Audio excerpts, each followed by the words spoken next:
ورسولہ، جس نے اللہ اور اس کے رسول کا کہا مانا یدخل جنات تجری من تحتہا الانہار، اس کے لیے تو سیدھی جنت ہے۔ فرمایا یتعدی حدودہ، جس نے نافرمانی کی اور ان کی پرواہ نہ کی، ان کو پھلانگ گیا، ان حدود اللہ کو پھلانگ گیا، ان کی پرواہ نہ کی، ذہن میں یہ کیڑا نکل ہی نہ پایا کہ بچی کا حق کتنا ہے اور بچے کا کتنا ہے۔ ذہن میں یہ کیڑا موجود ہے کہ بچی تو بیگانہ مال ہے، بچے کا ادھر معاملہ ہے۔ واللہ اگر یہ بات کیڑا آپ کے ذہن میں موجود ہے تو اسلام کی نفی ہے۔ قرآن کہتا ہے من یتعدی حدودہ، جس نے اس کی حدود سے تجاوز کیا، ومن یعص اللہ ورسولہ، نے سیدھی اللہ اور اس کے رسول کی نافرمانی کی، اس نے سیدھی اللہ اور اس کے رسول کی نافرمانی کی، ویتعدی حدودہ یدخل نارا خالدا فیہا، وہ سیدھا دوزخی ہے، اس کے دوزخی ہونے میں کوئی شک نہیں۔ میں کہہ رہا ہوں، آپ سن رہے ہیں، عمل میرا میرے ساتھ ہے، آپ کا عمل آپ کے ساتھ ہے۔ اگر میرا عمل درست نہ ہوا تو میرے لیے سیدھی دوزخ ہے، اگر آپ نے عمل اس کے مطابق نہ کیا تو سیدھی دوزخ۔ میرا جاننا، میرا بیان کرنا میرے لیے مفید نہیں ثابت ہو سکتا جب تک میرا عمل تصدیق نہ کرے۔ آپ کا سن لینا، آپ کا سمجھ لینا آپ کے لیے مفید نہیں ہو سکتا جب تک آپ کا عمل اس کے مطابق نہ ہو۔ آپ کی حکومت اسلامی حکومت کہلوانے کی حقدار نہیں ہے جب تک یہ قانون اس انداز سے نافذ نہ ہو جس انداز سے اللہ اور اس کا رسول چاہتا ہے۔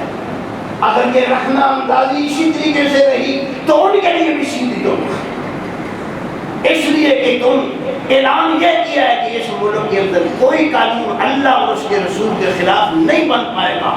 صرف اعلان تو رہا، لیکن ایک بات بھی ہمیں اللہ اور اس کے رسول کے مطابق نظر نہیں آ رہی۔ شاید اتنا کسی ملک میں جھوٹ ہو جتنا پاکستان میں ہے، شاید کسی ملک کے حکمران اتنے جھوٹے ہوں جو اس ملک کے ہیں۔ میں نام کسی کا نہیں لے رہا، پہلوں کا یا پچھلوں کا، جو بھی آئے جب سے پاکستان بنا یہی صورتحال ہم دیکھ رہے ہیں۔ اور اگر عملی حالت یہی رہی تو صرف قانون میں لکھ دینا کہ قلعہ اسلام بن گیا ہے پاکستان، قلعہ اسلام نہیں ہو سکتا۔ قلعہ بننے کے لیے یہ ہے کہ پہلے عمل کرے، وڈیروں کا کام یہ ہے کہ قوم کو عمل کی طرف لائے، خود عمل کرے اور قوم عمل کرے۔ میں درخواست کر چکا ہوں آپ کے سامنے، آپ خلافت کہتے ہیں، کئی خلیفے خلافتیں لے کر کے اٹھ رہے ہیں، کام کر رہے ہیں کہ ہم بھی خلافت کی کام کر رہے ہیں، ہم بھی خلافت کا کام کر رہے ہیں، لیکن خلافت کا کام سن لو۔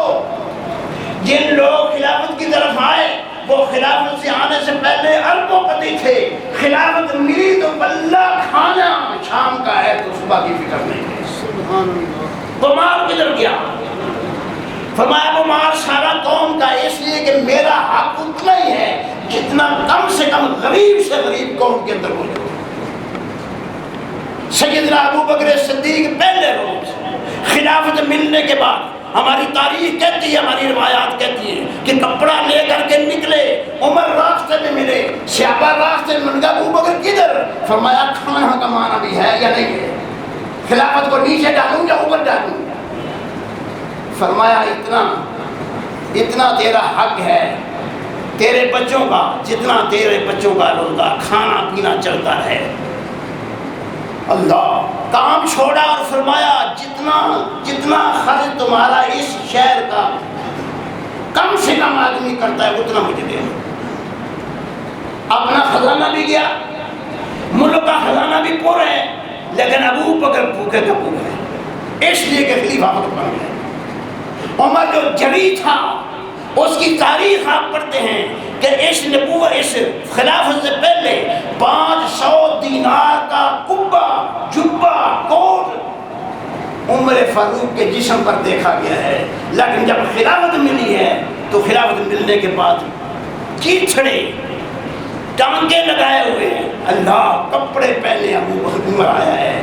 پوچھا گیا، کس نے پوچھ لیا کہ عمر یہ کیا صورت ہے؟ فرمایا اس وقت میں اپنا جواب دے تھا، اب میں اس پوری کائنات کا جواب دوں۔ اب اگر ان میں کسی ایک کو بھی روٹی نہ ملی تو مجھے ابو بکر عمر کو پوچھا جائے گا، اب میں ان کا کیا کروں؟ اگر خلافت کا بوجھ آپ نے میرے سر پر رکھا ہے تو یہ فرض ہے میرے پر کہ میں ان کا خیال کروں۔ آخر وہ روایات کدھر گئیں؟ بخاری میں ہے، مسلم میں ہے، فرمایا عمر خلیفہ بنے، آپ نے معمور زندگی بنایا کہ رات کو اٹھ کر کے میں پہرا دوں اور مدینے کی گلیوں میں پھروں، دیکھوں کہ کیا حالات ہیں، اس لیے کہ اس وقت جب کوئی نہ پہچانتا ہو تو بغیر حیل و حجت کے کچھ کہہ پائے۔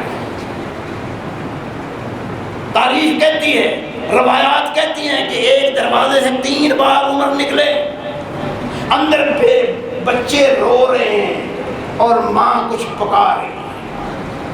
آخر اتنا وقت نکلا، عمر بھی اسی ذمہ میں رہتا ہے، کھاتا ہے، پیتا ہے، رہتا ہے، چلتا ہے۔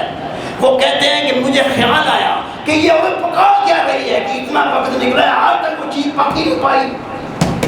دروازہ کھٹکھٹایا، کیا عمر پکا رہی ہو؟ اس نے کہا کیا پوچھتے ہو؟ بچوں کو بہلا رہے ہیں، کوئی چیز تو گھر میں تھی نہیں، صرف پانی خالی رکھا ہے اور بچوں کو اس حال میں لگایا ہے تاکہ بچے سمجھے کھانا پکے گا تو کھا لیں گے، اسی نیند آئے گی تو سو جائیں گے۔ اللہ فرمایا اللہ کی بندی تو نے عمر کو کیوں نہیں کہا؟ ہائے اللہ، مجھے سمجھ میں نہیں آتا کہ یا اللہ ہم کر کیا رہے ہیں، ہمارے ساتھ ہو کیا رہے ہیں۔ عورت بولی، اس نے کہا یہ عمر کی ذمہ داری ہے، میری نہیں۔ یہ عمر کا کام ہے کہ وہ دیکھے کہ اس مدینہ کے اندر کون کون اتنا غریب ہے کہ جس کے ہاں شام کا پکنے والا نہیں، عمر کی ذمہ داری ہے۔ عورت نے ایسا سیدھا کیا۔ ہماری روایات کہتی ہیں، اگر اسلام کو مانتے ہو کہ روایات کہتی ہیں کہ عمر گئے رات کے وقت چابی مانگی چابی والے سے کہ چابی دو تاکہ ایک آٹے کی بوری میں اٹھاؤں۔ وہ اٹھنے والا آدمی ملازم تھا، دروازہ کھولا، عمر نے بوری کو چھینگا کہ میں اٹھا سکتا ہوں کہ نہیں۔ اس نے کہا حضرت حضور آپ مجھے حکم دے، فرمایا نہیں، یہ ذمہ داری عمر کی ہے، وہی پوری کریں گے۔ جب ہم یہ روایات پڑھتے ہیں کہ عمر نے اپنی پیٹھ پر اٹھایا اور اس کا دروازہ کھٹکھٹا کر کے ہٹا دیا، ہم کس طرح مان لیں کہ یہ ہمارے خلیفہ اسلام ہے؟ واللہ یہ پرلے درجے کے دجال ہیں، جھوٹ سے پرلے درجے کے، انہوں نے سارا مال قوم کا اکٹھا کر کے اپنی جیب میں ڈال دیا۔ آج تک کسی نے ٹکرا نہیں لیا کہ قوم کا مال تھا یا ہمارا مال تھا۔ غیر مسلم اپنے زکوٰۃ کا مال دے رہے ہیں تو ان کو کن غریبوں میں جا کر کے تقسیم کرو، تمہارے وڈیرے سارا کھا گئے۔ مولانا نے درس کھولا ہے، درس گاہ کے لیے پیسہ جمع کیا، ڈکار لے گئے، بچے بل ملا رہے ہیں اور آپ خود ماجے دے رہے ہیں۔ اللہ کے بندو اس معاملے میں کس کس چیز کا تجزیہ کرو گے، کس کس چیز کو دیکھو گے؟ اسلام وہ ہے جو ان لوگوں نے اپنایا، اسلام یہ نہیں ہے جو تمہارے خلیفہ اپنا رہے ہیں کہ بار بار کہتے ہیں کہ ہمارا خزانہ خالی ہے، اور ان بے شرموں کی جیبوں میں اتنا کچھ ہے کہ شاید ہی دنیا کے کسی اور آدمی کی ذہن میں بھی اتنا ہو۔ یہ شرم والی بات نہیں ہے، یہ ڈوب مرنے والا مسئلہ نہیں ہے۔ تعجب ہے کہ میں لوگوں سے مانگوں کہ میں نے بچوں کو دینا ہے، ان کو کھلانے کے لیے اپنے بچوں کو کھلانے لوگوں سے مانگوں، اور میں خود اپنا مال خزانے میں رکھوں، میرے اندر کوئی انسانیت رہ گئی؟ یہ قوم کے جتنے لوگ ہیں سارے وڈیروں کی اولاد ہیں، ان کو اولاد کی طرف پرورش کرنا ہے تو تب وہ حکمران رہ سکتے ہیں۔ اگر یہ اولاد کی طرف نہ جانے، ان کو دشمن سمجھے تو واللہ ان میں انسانیت ہی نہیں ہے، انسانیت ہی نہیں ہے تو خلافت کی طرف ہی۔ اللہ ہمیں سمجھ کی توفیق عطا۔ ہمارا بابا آدم بھی بالکل نورانا ہے، ہمارے سارے کام جو ہیں ان کو ایک ایک کو پرکھتے ہیں تو اسلام کے ساتھ میل نہیں کھاتا، کسی وڈیرے کا بھی نہیں کہتا، کسی سویرے کا بھی نہیں کہتا۔ اللہ توفیق عطا فرما کہ میں اپنا تجزیہ کرتا ہوں، دیکھوں کہ میرے اندر کتنی کمزوری ہے۔ اللہ آپ کو بھی توفیق، اللہ آپ کو بھی توفیق دے بابا، اللہ آپ کو بھی توفیق عطا فرمائے۔ میں آپ سے گزارش کر چکا ہوں، بار بار کہہ رہا ہوں، واللہ آپ آگے آئیں، میں کہتا ہوں یہ ساری چیزوں کا علاج صرف اور صرف یہ ہے کہ قوم کو قرآن پر لگاؤ کہ قرآن پڑھے اور قرآن سنو، ہاتھ جوڑو، منتیں کرو، ان کے پاؤں پکڑو، ان کو خدا کے واسطے دو اور رسول کے واسطے دو، خدا کے لیے اور اس کے رسول کے لیے قرآن کے لیے چھوڑ دو اپنے مکاتب فکر کی کتاب میں پوتھیاں چھوڑ دو، ان کی باری بعد میں آئے گی، پہلے قرآن ہے جو ہمارا دین ہے، جو ہمارا اسلام ہے، اس قرآن میں ہے، ہمارا قانون بھی یہ ہے، ہمارا اوڑھنا بچھانا بھی یہ ہے، کوئی چیز ایسی نہیں ہے جو قرآن میں نہیں ہے، تفصیل لکل شیء، ہر چیز کی تفصیل اس کے اندر موجود ہے، شرط یہ ہے کہ ہم سمجھنے کے لیے قرآن کو خود بھی تو موجود ہو، کوشش بھی تو کریں۔ اللہ آپ کو اور مجھے سمجھنے کی توفیق۔ بابا علم کی کوئی کمی نہیں، واللہ علم کی کوئی کمی نہیں، جتنا علم بڑھتا چلا جا رہا ہے عمل کم ہوتا جا رہا ہے، اور جتنا علم بڑھے عمل کم ہو اتنی منافقت آتی جا رہی ہے۔ سن لو، منافقت وہ شے ہے جو کفر سے بری ہے، اس لیے کہ کافر کے مسلمان ہونے کی امید کی جا سکتی ہے، منافق کے مسلمان ہونے کی کوئی سبیل نظر نہیں آتی۔ منافق اسلام میں ہیں، وہ کہتے ہیں اس طرح سے کہ ہم مسلمان ہیں، وہ دین اپنا بتاتے ہیں، شمار ہوتے ہیں، گنے جاتے ہیں، لیکن اس کے باوجود عمل ان کی تصدیق نہیں کرتا۔ بابا قرآن عمل کو بار بار کہتا ہے، صرف منہ کی تصدیق کو مانتے ہیں۔ وہ کہتا ہے لما تقولون ما لا تفعلون، تم وہ کہتے کیوں جو کرتے نہیں ہو۔ اور ہم سارے کے سارے الا ماشاء اللہ کرتے کچھ ہیں اور کہتے کچھ۔ آج کسی دے میں چلے جائیں، بچوں سے پوچھیں، عورتوں سے پوچھیں، اور تو بہت باتیں پوچھتے ہیں کہ یہ ملا کیسا کہتے ہیں کہ میں پوچھ گیا، یہ بھی پوچھیں، کہ کسی سے پوچھیں کہ کیا کہا جاتا ہے اس کے معاملے میں، تو وہ کہیں گے کہ ملا کا کہا تو کر لو لیکن کیا اس کا ہے۔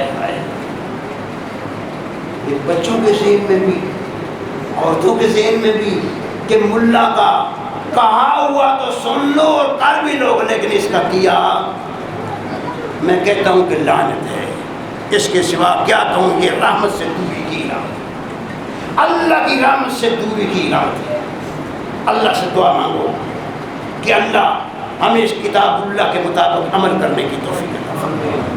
میں آپ سے ہاتھ جوڑ جوڑ تھکا، آپ سے اپیلیں کر کر تھکا کہ خدا کے بندو، جس کو دوست سمجھتے ہو وہ تمہارا بچہ ہے، وہ تمہارا بھائی ہے، وہ تمہارا رشتہ دار ہے، وہ تمہارا عزیز ہے، عزیز نہیں ہے لیکن خالی دوست ہے، خدا کے بندو اس کے قریب بیٹھو، اس کو کتاب اللہ کے قریب لانے کی کوشش کرو۔ اگر تم نے ایک ایک کیا، تم آج 1 سے 2 ہو جاؤ گے، 2 سے کل 4 ہو جاؤ گے، یہ اتنی ترقی ہوگی، اس عمل سے انسان بنتا ہے، ورنہ انسان کا عمل نہ ہو تو کچھ بھی نہیں، صفر نکلتا ہے۔ میرے بھائی آپ کی بھی ذمہ داری ہے، صرف میرا کلپنا ہی نہیں ہے، اللہ آپ کو بھی یہ ذمہ داری قبول کرنے کی توفیق عطا فرمائے اور آپ اس ذمہ داری کو پورا کر پائیں۔